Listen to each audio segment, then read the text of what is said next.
Hey, what's up? All right, so today we're going to be talking about a play in 14 personnel. We're going to look at a play from last week that I actually talked about already, so we're not going to spend a ton of time with it. And then we will go through a play from this past week as well. So 14 personnel, assume everyone knows at this point, but let's talk about when we talk about personnel groups, what we talk about. The numbers stand for the first number is the number of running backs, one.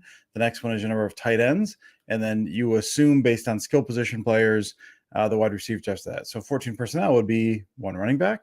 We have them right there.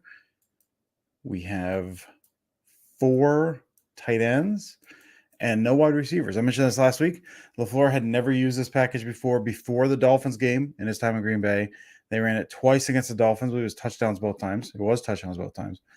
They ran it twice this week against the Vikings, both in the low red zone, touchdowns both times. One we're going to look at here in a second. The other one is the Aaron Rodgers scramble for the touchdown that he kind of juked the guy with the pump fake as he is wont to do and made it in the end zone. So 4 times in the past 2 weeks, the first 4 times in the LaFleur era, they've called 14 personnel, 4 touchdowns. That's not bad. So we're gonna look at here. This is the Dolphins game. Again, I walked through this in depth last week, so we're not really gonna. There's a couple important things to talk about here, what they're gonna do, and then we'll run it real quick. You're gonna split zone look here, and then you're going to look like you're kind of running power this way, a block and a run, but then the Mercedes Lewis kind of leak out, and you're gonna throw a touchdown to him up over here. We're gonna watch the safeties this time because that's something we did not really do too much last time.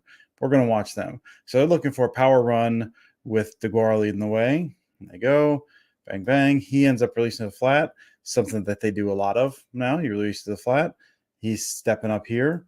But you got both of these guys flowing to the run. And Mercedes is wide open over there. So, touchdown, big dog. Everyone gets excited because it's big dog touchdown. Now, this is from this past week against the Vikings. It's once again, as I've already said, 14 personnel. So it's going to be a little different. The way they do this, they're going to motion the tight end, but it's going to be a little different. So we've got it's kind of same backfield look. We've got the one, we've got the running back there. 1, 2, 3, 4. So you're overloaded on this side at this point, but it is I formation with DeGuara as the up back and AJ Dillon in the back. That's all since they drafted AJ Dillon. That's all I wanted at the goal line was just go I formation with someone. They don't have a fullback, so DeGuara is the up back and then Dillon in the backfield. And then let's see what happens. So what they're going to do this time, they're going to, and we'll run it and then we'll talk about it. They're going to kind of focus power. What I really like, and this is kind of one of the things we're going to focus on, is how they've been using a lot more motion with the tight end. Now they can use motion a bunch of different ways. You can kick out. You can target an area, which is what they're going to do here. You can go and wind back out. You can do a whole bunch of different stuff. Target there, kick out, maybe seal off the edge. They've been using motion a ton this year as part of their running game to try to create angles, create just areas to attack with that. And it's unpredictable because you're never sending them to the same place over and over again. So that's pretty exciting. Now here, what they're going to do is they're going to bring Tyler Davis. We're going to see him. He's coming across, hits an area. DeGuara hits the area, and you just hammer A.J. Dillon behind him. Touchdown, and we'll look at it from the back angle here as well because it's awesome. So what they're going to do, and we'll kind of pause a little bit more this time around, and then we'll run it back to that first angle. So there we go. So what we're going to do is we're going to have kick out block there. We got the double team on 97 there with your left side of the line. So that's Bakhtiari kind of holding the edge there. You're going to kick out with Davis there, lead through the hole to clean up, likely targeting him, and then you're running there. So you're targeting with heavy personnel this area. You got the double team here to block out that side. You got the kick out here to create an angle there. You've got one lead blocker here to kick out, and you've got the second lead blocker coming through. You follow through. Now it doesn't work. DeGuara actually gets caught up in the wash. Davis gets driven back a little bit, and then DeGuara does not get a clean release, and then Dillon just kind of has to bull his way in there with his big, massive legs, which he does. You can see him kind of submarine it there. But they're looking to attack a point. You can see it gets kind of blown up there.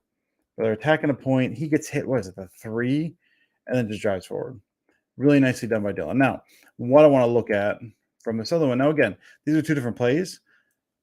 But seeing as how they ran 14 personnel twice the previous week, never run it before, I'm sure this is something the Vikings are probably looking for. They snuck out Mercedes Lewis last time. In fact, they also had a kind of a follow concept the last time as well, I think, over that way. So you had a couple passing plays out of it. Vikings are like, well, we saw this last week. They're looking at 14 personnel.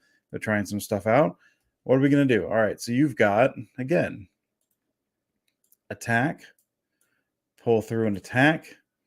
Now watch. Instead of hitting that hole immediately, he hangs back because he's looking for the release.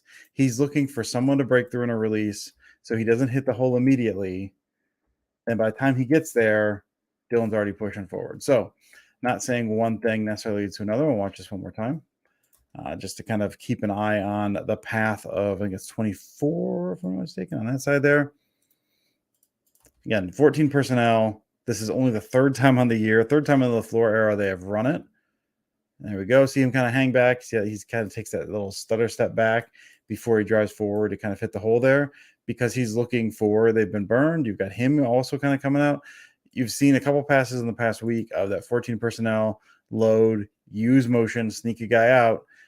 Instead of just blitzing the line and trying to take care of that run, it's that little moment hesitation. A little moment hesitation means that the safety, I mean, at this point, Dylan's got his head down somewhere in that mass, and the safety is not quite hitting with the timing that he likely would have otherwise. So really cool way that they're kind of they're using this 14 personnel in a way that, again, we've not seen in the floor era, and I kind of like the ways they're kind of messing with this down in the low red zone. They've had issues scoring in the red zone this year. This is one of their, once they get inside the 5, starting last week, we're starting to see this a little more. And again, 4 times in the past 2 weeks, we've seen this. 4 touchdowns from 14 personnel. So it's definitely something to keep an eye on going forward. Definitely a cool little wrinkle in their offensive package I'm a big fan of.